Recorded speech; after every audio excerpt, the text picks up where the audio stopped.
Hey guys, welcome back to Clownfish TV. This is Neon and we're going to talk about Dungeons and Dragons. And Hasbro, you've got a problem. You've got a huge problem with Wizards of the Coast and with these journalists on outlets like Gizmodo and Polygon and Kotaku. These activist journalists are painting your role-playing game as being the most racist game ever created. And they're doing it almost weekly. They're going out to Twitter, they're causing problems on Twitter, they're looking for non-issues to get you to apologize, get the game canceled. They're trying to cancel individuals working on the game.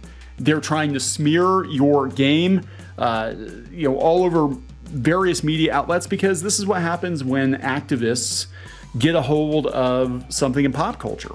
They run it into the ground. If it doesn't conform to what they believe it should be, just like the religious right back in the 80s, they will try to destroy it. They will. And it's never going to be enough. You've bent the knee to these people so many times, and they always bite you. And eventually it's going to bite you in the wallet. I think the only reason that Dungeons and Dragons did as well as it did the last couple of years, two reasons. One, the pandemic, people were shut inside and they were looking for something to do. So tabletop games and board games did incredibly well. And also Stranger Things. Well, both of these things are ending.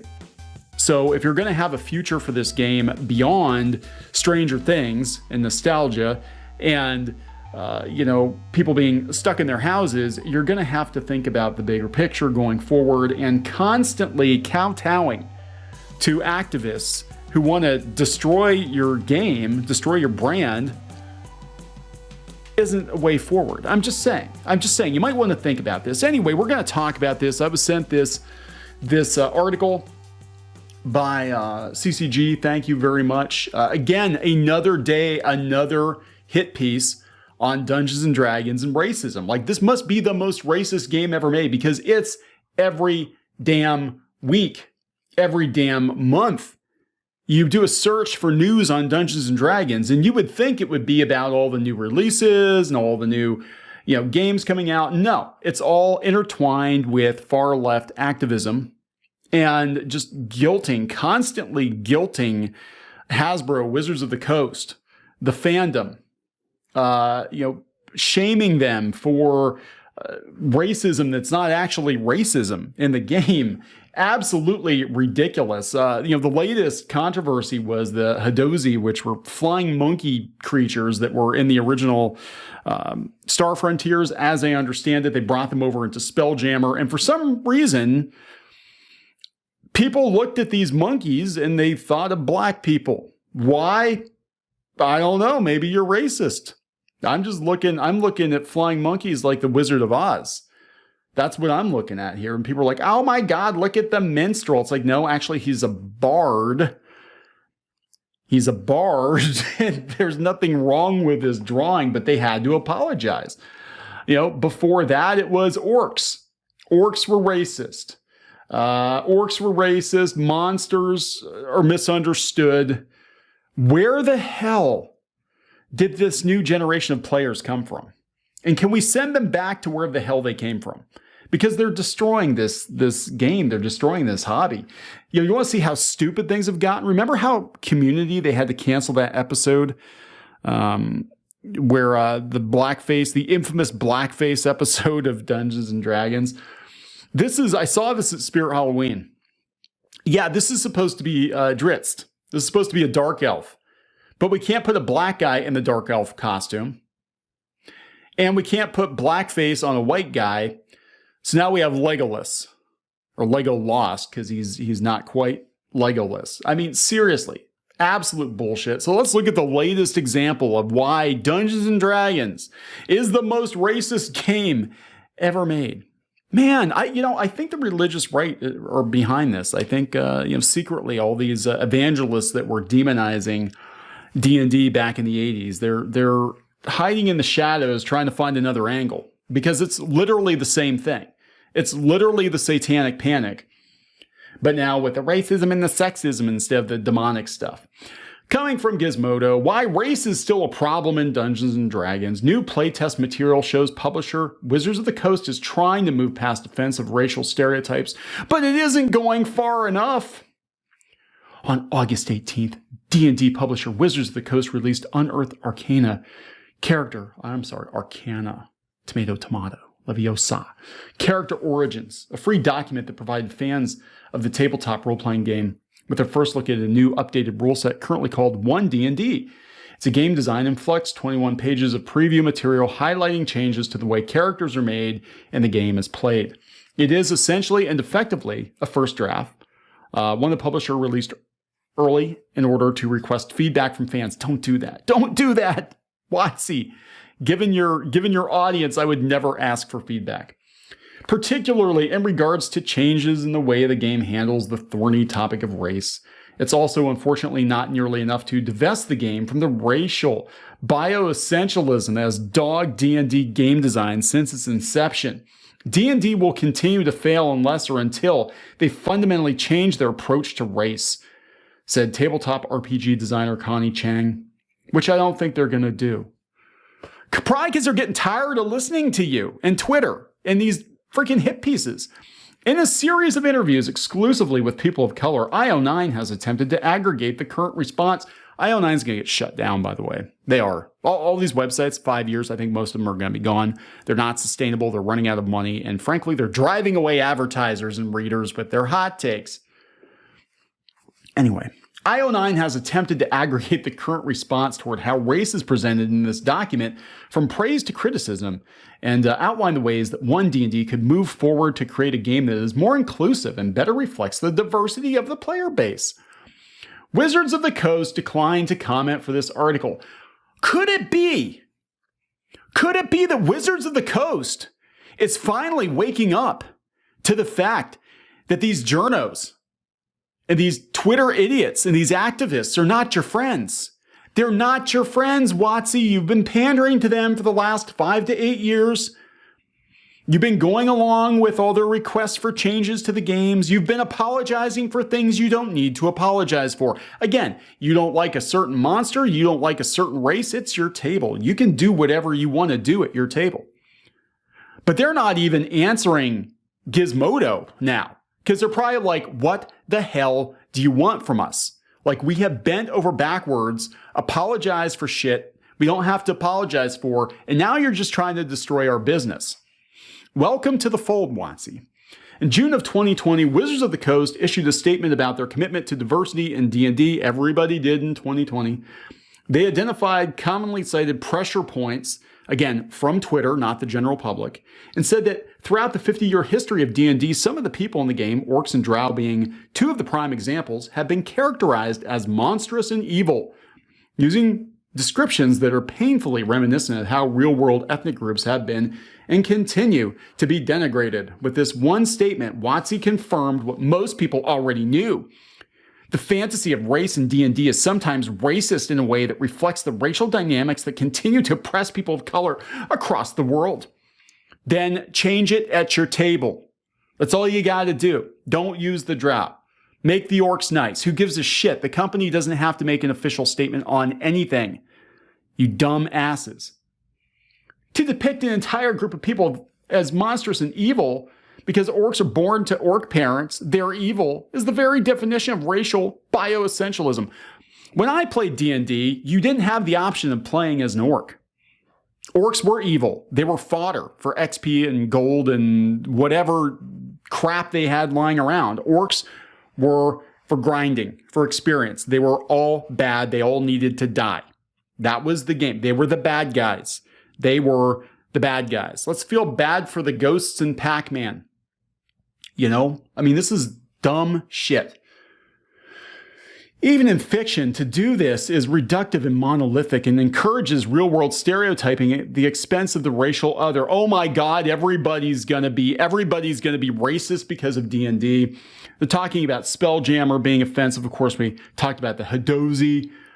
It's clear that D&D understands that they draw on real-world cultures, ethnicities, and racial stereotypes in their attempts to create a wholly fictional fantasy world. As D&D moves incrementally toward a game that more respectfully reflects a diverse community of players, it has the opportunity to change gaming culture for the better. Okay, this is where it becomes bullshit. We've talked about this before. And you don't have to agree with what's going on with the new TSR situation. I've actually noped out of that because I can't even keep track of what the hell is going on with it. There's a bunch of lawsuits or whatever. But I did tell you at the very beginning, they were going to come for Gary Gygax, the creator of Dungeons & Dragons, because they're going to find some of his personal beliefs to be problematic. And we've seen live streams from people that are associated with Gen Con that can't even pronounce his damn name, right? Here we go.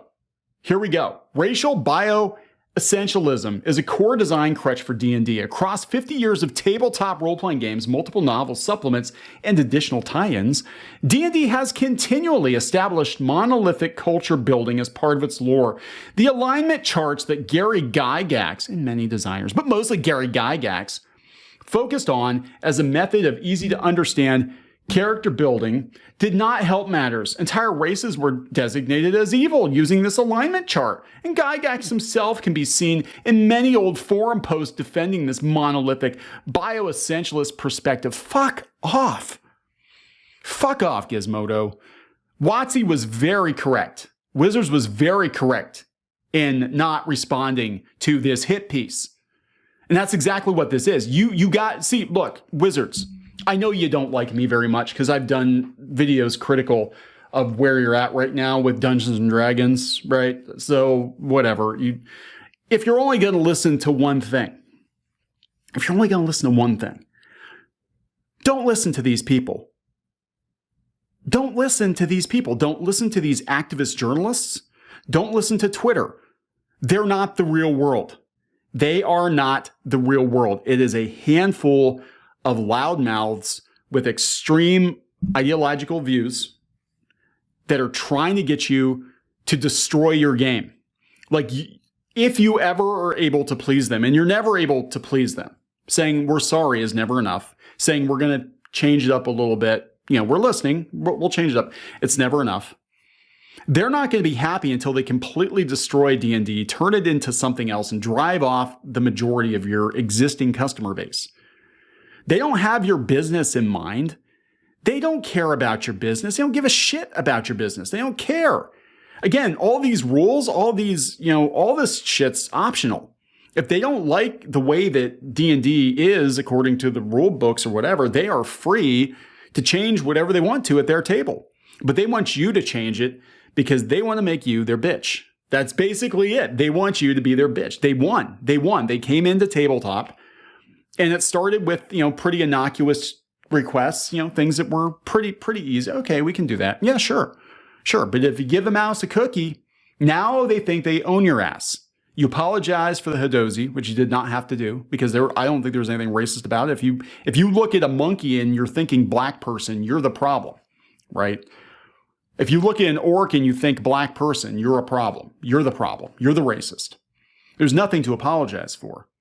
But because you did, they're never going to be happy. And they're going to use their friends and the media, and they're going to put the pressure on you, and they're going to use the people at the conventions, and they're going to put pressure on you. And now they're coming for Gary Gygax. And they're going to make you denounce Gary Gygax at some point. Guarantee it. In one post, Gygax states that it's morally within a lawful good character's precept to kill prisoners who have surrendered, including innocent women and children, as long as they are of the race that is of evil alignment. It is a fictional game. It is a game. He defends his explanation with the invocation of the old adage is that nits make lice. Look, Gary Gygax said a lot of things. You don't have to agree with everything Gary Gygax said, but they've been gunning for him for a long time. They really have. It's important to note that this interaction with Gygax was from a forum post in 2005, not an interview conducted in the 70s. But this regressive worldview has been present in D&D since the early days. This is like them trying to get Disney to renounce Walt Disney. In a 76 article in Dragon Magazine, the official periodical of D&D's original publisher, TSR, an article titled Notes on Women and Magic offered rules that assigned female characters a lower maximum strength than their male counterparts and replaced their charisma stat with a beauty stat. At least it wasn't like a tit counter. Tit points instead of hit points. That's what she gets. She gets tit points. These adjustments were eliminated in AD&D in 1989, which gave no bonuses or adjustments based on gender. In some way, we can see this original incremental shift from women must be weaker to women can be as strong as men as a template for how one D&D seems to be treating bioessentialism when it comes to racial traits. The improvements are good, but the changes feel small. The bar is on the floor. What did Wizards get right? So they actually give you some examples of what you did right. One D&D still has a lot of problems, though. Still problematic. There are a lot of places where one D&D continues to maintain bioessentialist perspectives and espouse racist stereotypes. These are fictional monsters, you assholes. Don't use them. Don't use the rules. You don't like it. You don't like D&D. Maybe this game isn't for you. Maybe you should go play something else. Please. Please go play something else. They still use the word race to describe a character's traits. They really mean something more akin to species. D&D still uses the word race.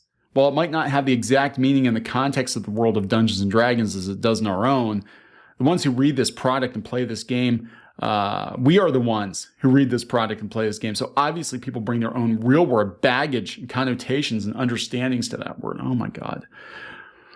Racial coding is used to describe something. Oh my God. Orcs are racist. Again, here we go again. Tolkien and orcs. And it's no secret the orc has become the poster child for everything that's wrong with race in D&D. We couldn't play as orcs. When I played D&D, we couldn't play as orcs. Again, they were monsters to be killed. That's it. Fictitious monsters to be killed. Holy hell. I can't go through. D&D encourages players to roleplay racial dynamics. Why? Why would you? One of the problems of having people choose their race first in D&D is that it becomes a defining trait within their world, regardless of intention, said Rue Dickey, a game designer and activist. There's your problem, right there. Making race a core tenet of your character can be really uncomfortable, especially as a person of color. Then don't give people the option of playing different races. When I first started playing D&D, old school D&D, dwarves and elves and halflings were actually classes. They were, humans were fighters, thieves, clerics, and wizards, mages. And that was it. And then you had halflings, dwarves, and elves, and they were, different races, but they also had their own abilities and their own weaknesses, strengths. This is before AD&D, before you could be like, a halfling thief or fighter or rogue or anything like that. You know what I'm saying? They were basically Tolkien characters. Elves, dwarves, and halflings or hobbits were separate from humans. Humans have more diversity, and they just play as humans. It's your table. You can do whatever the hell you want. Mixed race characters should not be exotified. Oh, for fuck's sake. Backwards compatibility is holding one D&D back. One D&D feels so beholden to 50 years of world building and the rules and the mechanics and the legacy of the past. I feel like it's preventing them from stepping into the future. It's called play a different game. Look, Wizards, again, they want you to turn D&D into something it is not. They want you to get rid of everything that made the game so popular for the last several decades. And you've let them walk all over you. You have. It's embarrassing. It's embarrassing that you had to apologize for flying monkey squirrel people, fictitious flying monkey squirrel people. It's embarrassing that you had to apologize for orcs when D&D orcs were literally based on Tolkien orcs. And again, I don't think Tolkien was racist. If you're seeing black people and orcs, you are the problem. They could fix all of this. But it'd be a lot easier if they were going into the 6th edition and say, fuck it all to the history and bring in a whole new team. Oh my God, here it is, guys. Here it is. I was kidding. This is what they want. They could fix all of this with one D&D. But it would be a lot easier if they were going into a 6th edition, say fuck it all to history, and bring in a whole new team to create a new game. There seems to be a consensus building that in order to move beyond the racism entrenched in D&D, designers should let go of the past. Let the 5th edition be the 5th edition. One D&D needs to be an entirely new game. They're not your friends, Wizards. You're demonizing the people that are calling this shit out. They want to destroy the game. They want to destroy your company, and they're not going to be happy until D&D is D&D in name only. I could argue 5e is, but this is where they want to go with it. They were right not to answer Gizmodo. They want to destroy D&D. They want to burn it down, and they're going to keep writing hit pieces on places like Kotaku and Polygon and Gizmodo and The Verge and Vox and Vice and all these other activist platforms. They're going to keep attacking you, biting at your ankles until you cave to your own detriment, until you lose a shit ton of money because you've listened to these people for the last 5 to 8 years. And again, you know, you had a bump from the pandemic, you had a bump from Stranger Things, but if you listen to these people and you do what they want you to do, that they basically want you to burn D&D down and start over again and make a kinder, gentler game that's not even Dungeons and Dragons, you're screwed. Your audience is going to walk. They're going to take their money with them. They're going to go someplace else. So I'm going to wrap this up. This is the audience you wanted. This is the audience you wanted, Wizards. I'm going to wrap it up. Please subscribe for more pop culture news, views, and rants, guys. We'll talk later.